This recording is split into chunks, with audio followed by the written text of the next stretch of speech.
It was a chilly Tuesday morning in New York when Marcus Chun's phone rang with an unexpected call. "You've been invited to appear on the late-night stage with Richard Monroe. Topic: Tech executives and their moral responsibility." At first, it seemed like just another interview invitation. But the way the word moral was stressed made Marcus pause. His team was cautious. One advisor remarked, "It's Monroe. He smiles for the cameras, but behind the questions he's sharp. This could easily turn into an ambush." Marcus sat quietly in his modest Seattle office, the worn leather journal on his desk open to pages filled with notes on ethical AI development. "Let him try," he said calmly. "If he wants spectacle, I'll give him substance." By the time his flight landed at JFK, social media was already buzzing. Tech bloggers speculated, "Why is Monroe hosting a whistleblower?" Industry insiders warned, "Be careful, this could be a trap." Marcus wasn't fazed. He'd faced dismissal before. Backstage at Rockefeller Center, a makeup artist suggested he swap his simple outfit for something flashier. Marcus politely declined. "I'm not here to perform," he said, adjusting his father's old watch and straightening his navy sweater. He didn't need designer clothing, only honesty, principle, and composure. Meanwhile, Richard Monroe studied his notes off camera. "Let's make this unforgettable," he told his producer with a sly grin. "A little tension makes good TV." The curtain rose. Applause echoed through the studio. "Ladies and gentlemen, Marcus Chun," Monroe announced smoothly. The reception was split. Some clapped enthusiastically, others stayed silent. Marcus stepped into the light, posture upright, expression calm. Monroe greeted him with his practiced charm, but Marcus noticed the calculation in his eyes. "Marcus," Monroe began, "you left one of the world's most powerful tech companies to speak against them. Didn't you ever consider that maybe you just couldn't handle the pressure?" The audience laughed nervously. Marcus didn't. "Actually, Richard," he replied steadily, "I've been making my own choices since I started coding in high school. I don't need Silicon Valley's approval to know what's right." A flicker of surprise crossed Monroe's face. It had begun. The moment Marcus spoke, the studio's atmosphere shifted. Monroe's usual confidence wavered. The audience laughed again, uncertainly, sensing the conversation was no longer scripted. "Touché," Monroe said, shifting in his chair. "But let's be honest, when you accuse your former employer of unethical AI practices, aren't you coming across as bitter, like sour grapes?" Marcus's expression stayed steady. Leaning forward slightly, he said, "If you mean algorithms that exploit user data, manipulate vulnerable groups, and prioritize profit over human dignity, then yes, I am bitter, and proud of it." Scattered applause came from the audience. Monroe chuckled, though the warmth was gone. "Oh, come on," he said with forced sarcasm. "You don't actually see yourself as a hero, do you? Or are you angling for your own startup?" It was a classic Monroe move. Frame criticism as a joke and let the audience laugh at the target. Marcus didn't. He pulled a folded document from his jacket. "Here's something interesting, Richard," he said deliberately, unfolding the paper. "In your 2019 segment, you praised this very company for its innovation. So what changed? The technology or the advertising revenue?" The studio gasped. Monroe blinked. He hadn't expected proof. Marcus leaned in slightly. "You question people like me for sticking to principles, but what really bothers you is that some of us refuse to bend. Even sitting across from hosts like you." Monroe tried to regain control. "You're passionate, Marcus. I respect that. But passion without pragmatism is just noise." Marcus tilted his head. "And pragmatism without integrity? That's just commerce." The line landed. Audience members murmured and nodded. Heads straightened. Even the control room whispered, "He's taking the room. Redirect." Monroe wasn't ready. "All right, let's talk consequences.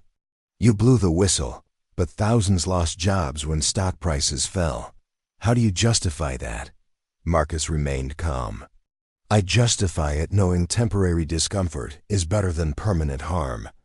These algorithms were harming children, exploiting addiction. If protecting them costs popularity, I'll pay it. It was no longer a light interview. This was a stand, a line drawn in the sand. Monroe shuffled his notes, hiding his uncertainty. The audience didn't react as he expected. Typically, his challenges drew easy laughter, but now tension filled the room. Marcus sat composed, hands on his knees, watch visible under the lights. He didn't need performance. His principles spoke. "You see, Richard," he said, voice steady, "people don't watch shows to see character assassinations disguised as entertainment. They tune in for truth, even when it's uncomfortable." The words hung. Crew members exchanged looks. "You're confident," Monroe said, forced. "But confidence without context is arrogance." "Perhaps," Marcus replied. "But protecting people, especially children, from predatory tech isn't a debate. And yet your guests discuss innovation without mentioning human cost." Unexpected applause spread through the room. Sparks of recognition. Heads nodded. People sat straighter. Marcus continued. "I didn't grow up with privileges. My parents worked double shifts. I learned coding in a library. I earned scholarships. Nights and weekends of effort. But I never sacrificed my conscience for a corner office." Audience reactions mixed. Impressed. Stunned. Monroe's smile faltered. "You think I don't care about ethics?" Monroe asked quietly. "I think you care about ratings more." "But not tonight," Marcus replied. From the audience, a young woman stood. "He's speaking for all of us. He's saying what I couldn't." The momentum shifted. "Let's take a break," Monroe said, flashing the cameras. The lights dimmed. Tension crackled. Backstage, producers panicked. Twitter exploded. Hashtag Marcus speaks truth. Monroe waved them off. Marcus sat quietly, adjusting his father's watch. The break ended. Cameras returned. Monroe forced a smile. "I didn't bring you here to fight. I wanted a conversation," he said. Marcus didn't blink. "Then start with curiosity, not accusation." The crowd murmured approval. "Let's discuss solutions," Monroe said. "Surely common ground exists." Marcus leaned back. "Technology companies should prioritize human well-being over engagement metrics. Shows like this should treat ethics seriously." Direct hit. Monroe's smile faltered. "You're confident," Monroe said, "for someone unemployed." "And you're dismissive," Marcus replied evenly. "For someone claiming accountability." The late-night stage wasn't comedy anymore.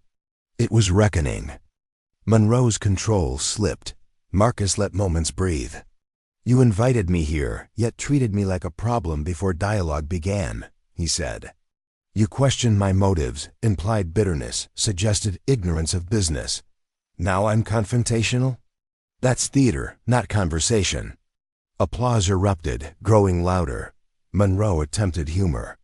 Marcus's calm response. "I've lived it." The audience stood, one voice shouting, "Let him finish." Marcus continued. "I worked for a company you admire. Prioritizing growth over safety was their choice. Speaking up made me the villain. This isn't tech. It's societal values. Listen instead of performing," he added softly. Applause followed. Monroe adjusted, tension visible. Marcus had changed the narrative. Monroe tried wit. Marcus replied, "Maybe someone should have challenged you sooner." "You act like a martyr," Monroe snapped. "You just described what you're doing," Marcus said quietly. Monroe fired a personal jab. "Stop playing hero with your father's watch." Marcus stood slowly. This is what happens when power can't defend itself with facts. Silence. Marcus looked into the camera. Millions choose principle over profit. They refuse to look away. If that makes us naive, then maybe the world needs us to be. Social media exploded. Clips trended globally. Marcus wasn't a guest. He was the story. Days later, interviews, podcasts, and speaking invitations poured in. Universities, tech conferences, media outlets wanted insight. Marcus remained calm. Not because I did something revolutionary, because I stayed true when it was easier to bend. Companies began forming ethical AI boards. Academic programs launched. Marcus had become a catalyst. 2 weeks later, he spoke at the National Technology Ethics Summit. The crowd of 15,000 rose. I didn't show up to win an argument. I came to remind the tech world, innovation without ethics is exploitation. He paused. I defended a principle, not a watch. Applause erupted. Social media amplified the moment. Ethics conversations shifted. Marcus's calm, firm stance became a blueprint. A reminder, integrity holds power, even when the system resists. Some moments don't happen on TV. Some words resonate across industries, reshaping thought and conscience. Marcus Chun didn't just defend himself. He represented millions. He didn't bend. He stood firm, and that sparked change. This story belongs to the Black Stories, a place where integrity speaks louder than spectacle, because courage doesn't always roar. Sometimes it stands quietly and refuses to move.